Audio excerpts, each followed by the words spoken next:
Hello everybody. आज की इस वीडियो में मैं डिस्कस करने जा रहा हूँ न्यूक्लियर फिजिक्स से एक महत्वपूर्ण टॉपिक, और जो टॉपिक है वो है सिंपल थ्योरीज ऑफ डिके।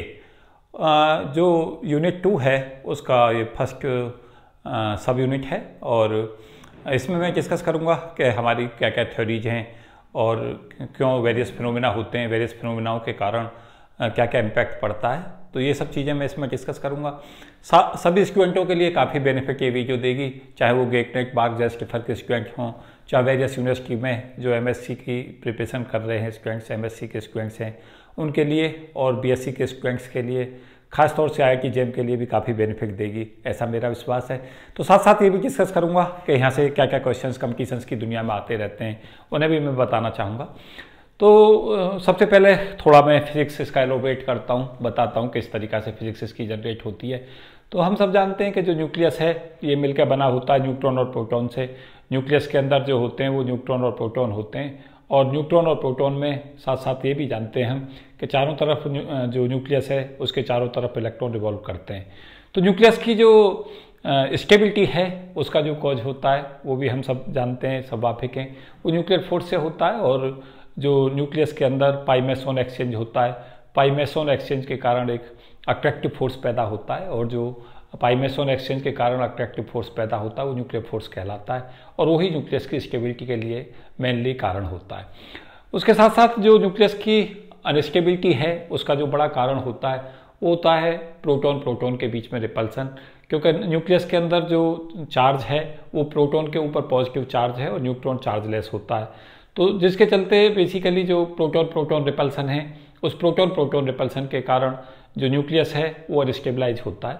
तो दोनों फैक्टर्स जो मेनली फैक्टर्स हैं, बाकी और भी फैक्टर तय करते हैं स्टेबिलिटी को, लेकिन जो मेजर फैक्टर्स हैं उनमें दो major factor nuclear force stability provide करते हैं, और जो प्रोटॉन प्रोटॉन के बीच में इलेक्ट्रोस्टैटिक रिपल्सन होता है वो अनस्टेबिलिटी का कारण होता है। तो दोनों फैक्टरों को समझें। अब हमें देखना ये है कि जैसे जैसे प्रोटॉनों की वैल्यू बढ़ती जाती है न्यूक्लियस के अंदर, तो प्रोटॉन प्रोटॉन रिपल्सन जो है वो बढ़ता जाता है। तो प्रोटॉन प्रोटॉन रिपल्सन ज़्यादा होने के कारण रेडियो एक्टिविटी फिनोमिना होता है। तो सबसे पहला जो महत्वपूर्ण टॉपिक है इसके अंदर, इस महत्वपूर्ण टॉपिक का महत्वपूर्ण क्वेश्चन वो यही है कि जो रेडियो एक्टिविटी है उसका कॉज क्या होता है। तो रेडियो एक्टिविटी का जो कॉज है वो प्रोटॉन प्रोटॉन रिपल्सन होता है, और रेडियो एक्टिविटी जो इसलिए होती है कि जो न्यूक्लियस है जब वो अनस्टेबलाइज होते हैं तो स्टेबिलिटी को अचीव करने का प्रयास करते हैं, और न्यूक्लियस जितनी भी हमारी न्यूक्लियर प्रोसेस हैं नेचुरल, मैं खास तौर से कहना चाहूँगा जितनी भी नेचुरल रेडियो एक्टिव प्रोसेस हैं वो सब स्टेबलाइज होने के लिए होती हैं। अब हम ये जानने का प्रयास करें कि ये अनस्टेबिलिटी होती क्यों है, और अनस्टेबिलिटी को किस तरीक़ा से अनस्टेबल सिस्टम जो है वो स्टेबिलिटी की तरफ को आते हैं। तो अगर हमारा अनस्टेबिलिटी बहुत तरीक़ा की होती है, जैसे सबसे ज़्यादा स्टेबिलिटी उन न्यूक्लियसों में पाई जाती है जहाँ पे न्यूट्रॉन और प्रोटॉन इक्वल क्वांटिटी में होते हैं। तो मैक्सिमम स्टेबिलिटी जो लाइन होती है हमारी, वो जहाँ न्यूट्रॉन और प्रोटॉन अप्रॉक्स 1 की तरफ अप्रोच करते हैं वहाँ सबसे ज़्यादा स्टेबिलिटी होती है। और अगर न्यूट्रॉन एक्सिस में हो जाते हैं प्रोटॉन से, तो या प्रोटॉन न्यूट्रॉन से एक्सिस में हो जाते हैं तो अनस्टेबिलिटी अराइज हो जाती है। उसी तरीक़ा से अगर न्यूक्लियस का साइज बड़ा हो जाता है, साइज बहुत बड़ा है न्यूक्लियस का, तो न्यूक्लियस के बड़े साइज होने के कारण न्यूक्लियस अनस्टेबलाइज हो जाता है। तो उस समय पे जो न्यूक्लियस है वो अपने साइज को रिड्यूस करने के लिए वेरियस फिनोमिना होते हैं।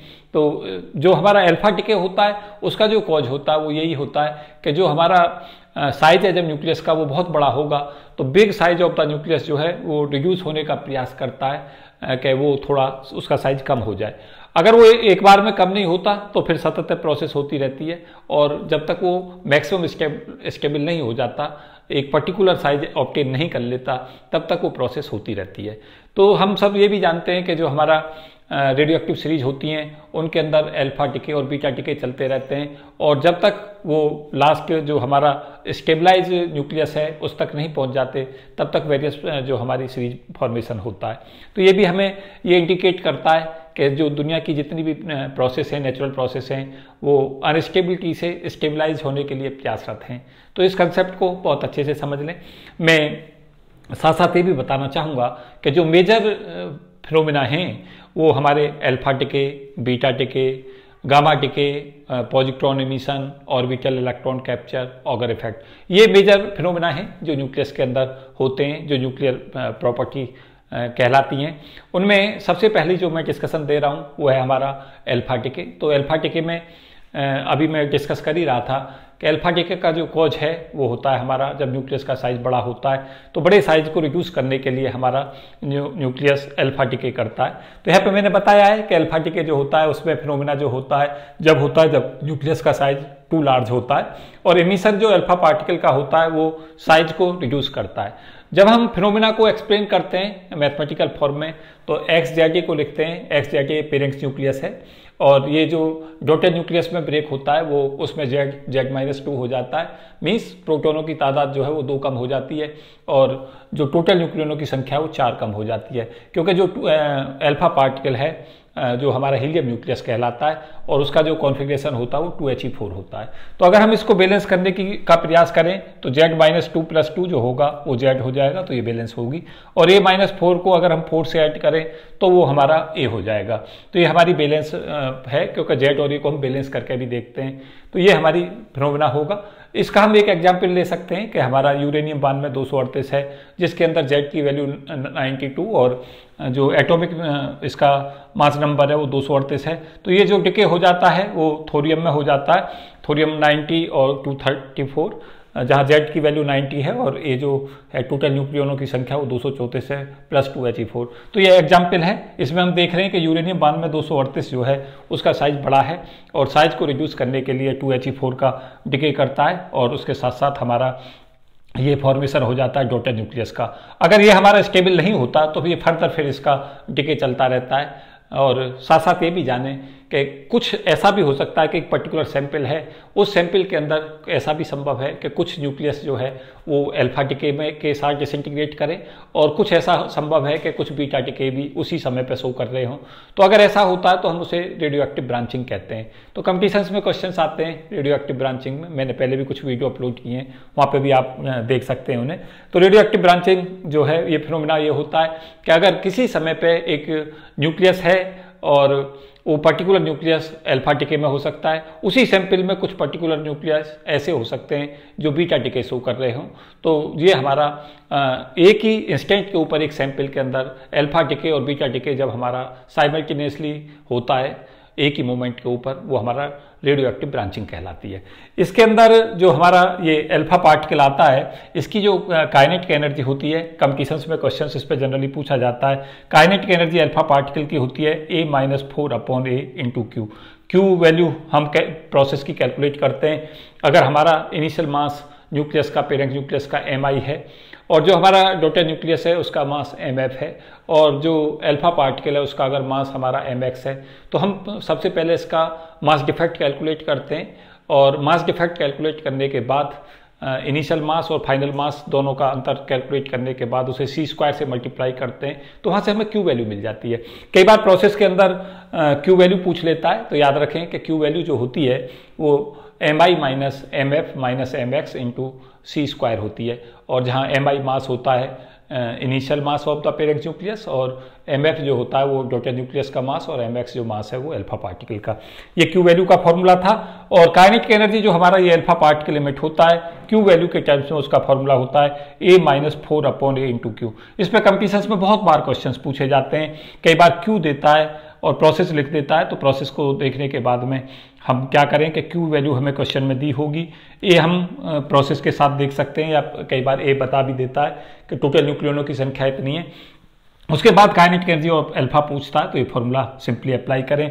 और जो हमारा डॉटेड न्यूक्लियस है, ये जो हमारा डॉटेड न्यूक्लियस ये हम इसे कह सकते हैं, उसका फॉर्मूला होता है 4/A × Q। तो ये ध्यान रखें कि जो Q वैल्यू है वो काइनेटिक एनर्जी अल्फा और काइनेटिक एनर्जी ऑफ जो डॉटेड न्यूक्लियस है उसके सम के इक्वल होगी। तो यहाँ से जब हम A-4/A × Q + 4/AQ करेंगे तो हमारा जो ओवरऑल है Q वैल्यू आएगी। तो यहाँ से क्वेश्चंस रेगुलर इंटरवल पर पूछते हैं। दो को तरीका के क्वेश्चंस इस पर पूछे गए हैं कॉम्पिटिशन्स की दुनिया में। Q वैल्यू देता है, A देता है, अल्फा पूछ लेता है। कई बार काइनेटिक एनर्जी अल्फा और A देता है, Q पूछ लेता है। तो दोनों फॉर्मूलों को इनको तैयार रखें, Q वैल्यू को तैयार रखें। साथ साथ अल्फा पार्टिकल की कुछ और बहुत महत्वपूर्ण प्रॉपर्टी जो मैं डिस्कस करना चाहूँगा वो ये है कि जिस पर्टिकुलर न्यूक्लियाई के साथ जब अल्फा पार्टिकल इमिट होता है तो जो जहाँ पे वो जाके क्योंकि काइनेटिक एनर्जी होती है जब अल्फा पार्टिकल इमिट होता है तो जहाँ से वो चलता है न्यूक्लियस में एक पर्टिकुलर डिस्टेंस चलने के बाद में वो स्टॉप कर जाता है। तो वहाँ बीच में जितना भी माध्यम होते हैं, माध्यम के जितने भी हमारे एटम्स रास्ते में मिलते हैं पार्टिकल के साथ में, तो उनके साथ वो आयोनाइजेशन शो करता है। और जो उसकी रेंज होती है, रेंज वो डिस्टेंस है जिस डिस्टेंस को न्यूक्लियस से चलने के बाद में जहाँ जाकर वो रुकता है, तो जो रेंज है वो उसकी 2.7 सेंटीमीटर से लेके 8.6 सेंटीमीटर होती है। डिफरेंट जो अल्फा पार्टिकल इमिटर होते हैं उनकी डिफरेंट रेंज होती है और जो रेंज है वो डिके कांस्टेंट पर निर्भर करती है और वो गाइगर नटाल लॉ से हम उसे कैलकुलेट करते हैं, जहाँ लॉग लैम्डा की वैल्यू a+b log r होती है। a भी कांस्टेंट होते हैं, r यहाँ पे रेंज कहलाती है और लैम्डा डिके कांस्टेंट कहलाता है। तो ये ध्यान रखें गाइगर नटाल लॉ। साथ साथ ये भी याद रखें कि रेंज जो होती है वो टेम्परेचर पर डिपेंड करती है। अल्फा पार्टिकल की रेंज जो है वो प्रेशर पर निर्भर करती है और जब टेम्परेचर ज़्यादा होता है तो रेंज ज़्यादा होती है, क्योंकि टेम्परेचर के कारण बेसिकली जो अल्फा पार्टिकल है उसके पास थर्मल काइनेटिक एनर्जी होती है और थर्मल काइनेटिक एनर्जी के कारण न्यूक्लियस से जो है ज़्यादा दूर तक पहुँचता है अल्फा पार्टिकल। तो टेम्परेचर के बढ़ने पर जो रेंज है वो बढ़ जाती है, प्रेशर ज़्यादा होने से रेंज कम होती है। प्रेशर के कारण क्या होगा कि अगर हमारा प्रेशर ज़्यादा होगा तो पार्टिकल जो होंगे वो पास पास होंगे, न्यूक्लियस के चारों तरफ जो माध्यम के पार्टिकल हैं वो पास पास होने से उसके पाथ में ऑब्स्ट्रक्शन ज़्यादा पैदा करेंगे और उसकी रेंज को घटाएंगे। तो ये याद रखें कि रेंज जो है वो टेम्परेचर पर डायरेक्टली प्रोपोर्शनल करती है और 1/p पर निर्भर करती है। गाइगर नटाल लॉ भी याद रखें।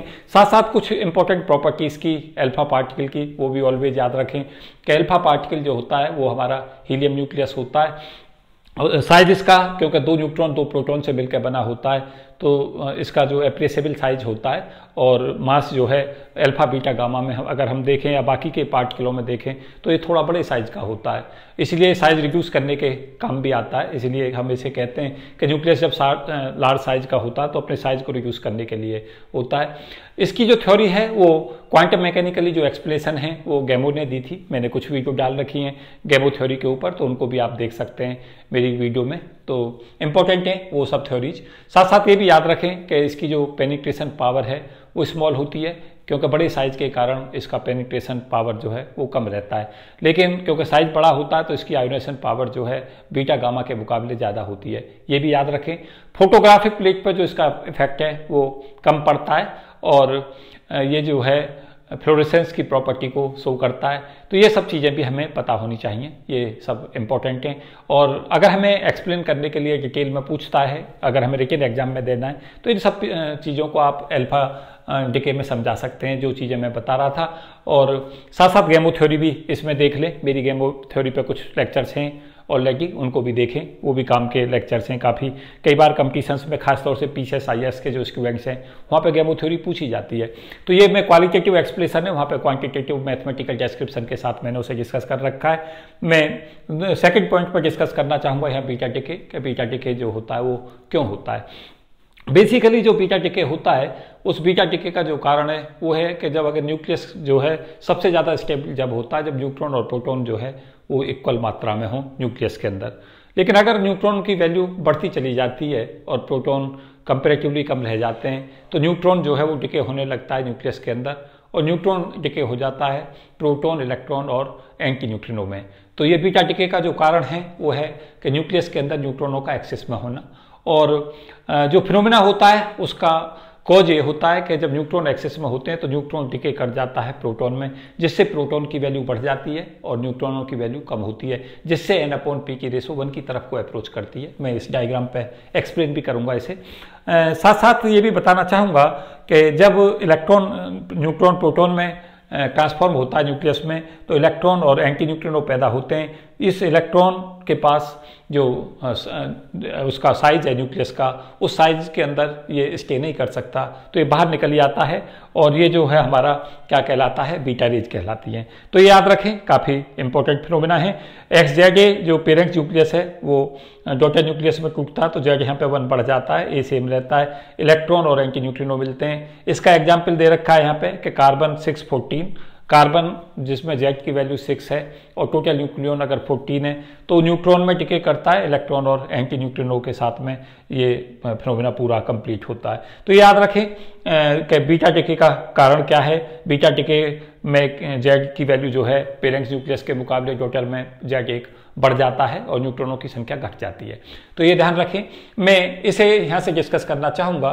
ये हमारा न्यूक्लियर फिजिक्स का सबसे महत्वपूर्ण टॉपिकों में है। जो ये डायग्राम हम देख रहे हैं, इस डायग्राम के अंदर बता रखा है कि हमारा जो स्टेबिलिटी लाइन है, सारी फिनोमेना जितने भी नेचुरल फिनोमेना हैं वो सब इसलिए होते हैं कि हर जो पेरेंट्स न्यूक्लियस है वो डॉटर न्यूक्लियस में इस तरीका से डिके करता है कि वो मैक्सिमम स्टेबिलिटी लाइन की तरफ को अप्रोच करे। तो सबसे पहले मैं यहाँ 3 फिनोमेना मैंने इसमें डिस्कस किए हैं, तीनों को मैं समझाता हूँ, आप समझने का प्रयास करें कि ये हमारी इधर प्रोटॉन की वैल्यू है और इधर न्यूट्रॉन है, कर्व खींचा गया है। तो ये मैक्सिमम स्टेबिलिटी लाइन हमारी इस तरीका से हमें ऑब्टेन होती है, मैक्सिमम स्टेबिलिटी लाइन। अगर हम अल्फा पार्टिकल के लिए कहें तो अल्फा पार्टिकल तब एमिट होते हैं जब Z की वैल्यू और N की वैल्यू ज़्यादा होती है, मीन्स न्यूट्रॉन और प्रोटॉनों की तादाद न्यूक्लियस में ज़्यादा होती है, जिससे उसका साइज बड़ा होता है।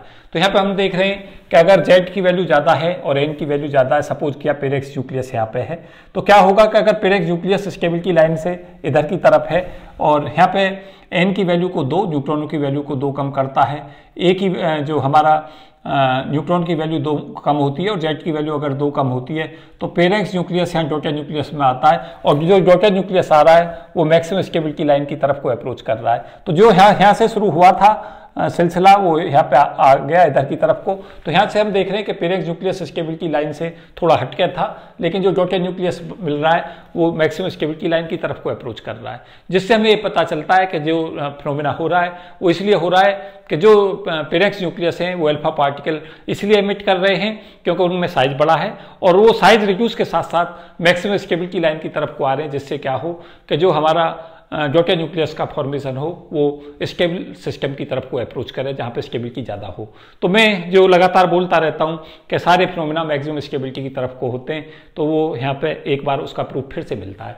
तो फिर से इसे समझें कि यहाँ पे पेरेंट न्यूक्लियस N की वैल्यू 2 कम होती है और जो Z की वैल्यू है वो 2 कम होती है। तो यहाँ पे हम देख भी रहे हैं कि जब हमारा अल्फा डिके होता है तो न्यूक्लियस के अंदर जो न्यूट्रॉन की वैल्यू भी 2 कम हो जाती है पेरेंट न्यूक्लियस की, और जो प्रोटॉन है उनकी वैल्यू भी 2 कम हो जाती है। तो ये मैक्सिमम स्टेबिलिटी लाइन की तरफ को अप्रोच कर रहा है। और ये साथ साथ ये भी याद रखें कि यहाँ पे Z भी लार्ज है और N भी लार्ज है, मीन साइज बड़ा है। तो इस कंसेप्ट को मुझे उम्मीद है आपने समझा होगा।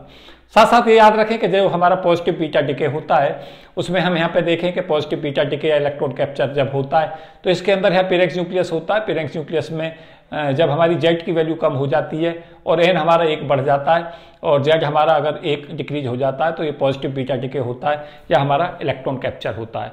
तो ये इसके अंदर इलेक्ट्रॉन कैप्चर के अंदर Z की वैल्यू 1 कम होती है और जो हमारा N है वो 1 कम हो जाता है। वो मैंने यहाँ पे एक्सप्लेन भी किया है 4th पॉइंट पे कि ये फिनोमेना जो होता है इलेक्ट्रॉन कैप्चर जब होता है जब न्यूक्लियस के अंदर प्रोटॉन्स ज़्यादा होते हैं कंपेरिजन ऑफ न्यूट्रॉन। तो यहाँ पर हम देख रहे हैं कि जो कर्व है इसमें ये प्रोटॉन, यहाँ पे प्रोटॉनों की संख्या ज़्यादा है, न्यूट्रॉनों की संख्या यहाँ तक होगी और प्रोटॉनों की यहाँ होगी। तो ये प्रोटॉन्स ज़्यादा हैं तो प्रोटॉनों को कम करने का प्रयास करता है और प्रोटॉन कम हो जाए और न्यूट्रॉनों की संख्या बढ़ जाए, जिससे N/P की रेशो 1 की तरफ अप्रोच करे जहाँ पे मैक्सिमम स्टेबिलिटी है। तो यहाँ पे हमारा प्रोटॉनों की संख्या 1 कम हो गई और न्यूट्रॉन बढ़ गया, तो जिसके चलते क्या हुआ N/P की रेशो जो है वो 1 की तरफ को अप्रोच करेगी। तो यहाँ से जो इस तरीका के जो न्यूक्लियस हैं वो पॉजिटिव बीटा डिके या इलेक्ट्रॉन कैप्चर शो करते हैं। तो ये भी हमें ये पता चलता है कि अगर न्यूट्रॉन प्रोटॉन में प्रोटॉन अगर एक्सेस में है तब भी हमारा ये प्रोसेस जो होगा वो प्रोटॉनों को कम करने का प्रयास करेगा, जो हमारा पेरेंट्स न्यूक्लियस है। अगर न्यूट्रॉन एक्सेस में है तो न्यूट्रॉन को कम करने का प्रयास करेगा। तो ये इसके करस्पॉन्डिंग जो फिनोमेना है वो हम यहाँ पे देख रहे हैं। ये नेगेटिव बीटा डिके है। नेगेटिव बीटा डिके में पेरेंट्स न्यूक्लियस यहाँ था। जब हमारा नेगेटिव बीटा डिके होता है तो बीटा डिके के अंदर Z की वैल्यू 1 बढ़ जाती है। यहाँ पे हम देख रहे थे कि Z हमारा Z+1 हो जाता है, तो यहाँ पे हम देख रहे हैं Z इंक्रीज हो जाएगा और N कम हो जाएगा।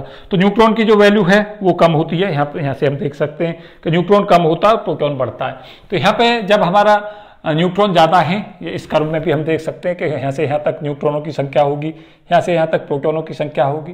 तो अगर न्यूट्रॉन ज़्यादा है तो न्यूट्रॉन हमारे कम हो जाएं, जिससे न्यूट्रॉन घटा, और प्रोटॉन हमारे बढ़ जाएं तो प्रोटॉन यहाँ बढ़ा। तो यहाँ से पेरेंट न्यूक्लियस डॉटर पे आ गया, और जब पेरेंट से हम डॉटर न्यूक्लियस की तरफ अप्रोच किए तो मैक्सिमम स्टेबिलिटी लाइन की तरफ को जो हमारा कर्व टेंड कर रहा है, जिससे हमें ये पता चल रहा है कि ऐसे पार्टिकल जिनके अंदर न्यूट्रॉनों की वैल्यू तादाद ज़्यादा होती है, वो हमारे बीटा डिके करते हैं। और इसके साथ साथ ऑर्बिटल इलेक्ट्रॉन कैप्चर जो होता है बीटा डिके का जस्ट रिवर्स होता है। वहाँ पे बेसिकली जो फिनोमिना है जस्ट दोनों रिवर्स होते हैं। तो ये जो फिनोमिना है यहाँ न्यूट्रॉन एक्सिस में होते हैं तो हमारा नेगेटिव बीटा डिके होता है, और अगर प्रोटॉन हमारा एक्सिस में होता है तो हमारा पॉजिटिव बीटा डिके होता है। तो इन दोनों चीज़ों को समझें और दोनों के जो मैक्सिमम स्टेबिलिटी लाइन की तरफ को जो अप्रोच कर रहा है कर्व उसको समझें। तो जो मैं अभी थोड़ी देर पहले डिस्कस भी कर रहा था कि मैक्सिमम स्टेबिलिटी लाइन की तरफ को दुनिया की जितनी भी नेचुरल प्रोसेस है वो मैक्सिमम स्टेबिलिटी की तरफ को अप्रोच करती हैं। तो हमारा ये मैक्सिमम स्टेबिलिटी लाइन जो आ रही है, स्टेबिलिटी कर्व जिसे हम बोल रहे हैं, वो सारे के सारे ये शो करते हैं। मैं दूसरी चीज़ यहाँ ये भी बताना चाहूँगा कि कई बार क्या होता है कि हमारी जो प्रोसेस है उसके अंदर अल्फा डिके में जो एनर्जी हमारी अल्फा डिके कितनी एनर्जी कैरी करता है वो भी हम याद रखें कि अगर हमारा रेडियम है 88,226, 88 इसमें प्रोटॉनों की संख्या है, टोटल न्यूक्लियन 226 है।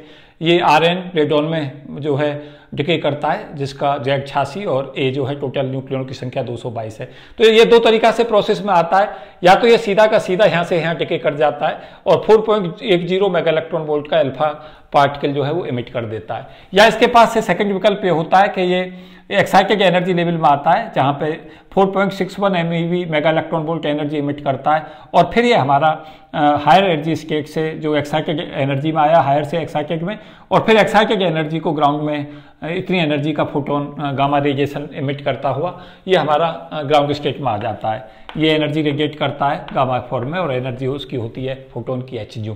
तो ये इसमें ये बताने का प्रयास है कि न्यूक्लियस के अंदर जो discrete set of energy level होते हैं और प्रोसेस जो होती हैं वो कई बार सीधे का सीधा जो न्यूक्लियस है वो अल्फा डिके के साथ यहाँ आ जाता है, और कई बार ऐसा भी होता है कि कुछ जो न्यूक्लियाई हैं वो अल्फा पार्टिकल का इमिशन करते हैं और कुछ बीटा डिके का। तो वो हमारा जो फिनोमिना है वो रेडियो एक्टिव ब्रांचिंग है, जो मैं अभी थोड़ी देर पहले डिस्कस कर रहा था। गामा डिके में ध्यान रखें कि गामा डिके जो फिनोमिना होता है वो जब होता है जब न्यूक्लियस के अंदर एक्सेस एनर्जी होती है। कोई न्यूक्लियस ऐसा होता है जो एक्सेस एनर्जी प्रोसेस करता है, तो वो एक्सेस एनर्जी को इमिट करने के लिए जो प्रोसेस है वो गामा डिके होता है। और गामा रेडिएशंस जो होते हैं वो इलेक्ट्रोमैग्नेटिक रेडिएशन होते हैं, और जो गामा रेज हैं उनके इमिशन से ना तो हमारा जेड में कोई परिवर्तन होता है, टोटल नंबर ऑफ प्रोटॉन्स और टोटल नंबर ऑफ न्यूक्लियनों पर कोई प्रभाव नहीं पड़ता। केवल एक्साइटेड स्टेट से जो न्यूक्लियस है वो ग्राउंड स्टेट की तरफ को जंप करता है और गामा रेडिएशन से इमिट करता है। एग्जाम्पल हम देख सकते हैं कि स्ट्रोंशियम SR 3877 एक्साइटेड स्टेट में, SR 3877 में आता है ग्राउंड स्टेट में और गामा रेडिएशंस को इमिट कर देता है। तो गामा रेज का जैसे कम्युनिकेशंस की दुनिया में जाएंगे तो कहेगा कि अगर न्यूक्लियस के पास ज़्यादा एक्सेस में एनर्जी है तो वो कौन सा फिनोमिना शो करेगा, तो उस समय पर गामा डिके करेगा। दूसरा क्वेश्चन ये पूछ लेता है कि जब गामा डिके होता है तो A और Z पर क्या प्रभाव पड़ेगा, तो ना तो Z में कोई परिवर्तन होगा और ना ही A में परिवर्तन होगा। Means total number of proton, total number of neutron, उनकी वैल्यू सेम रहेगी।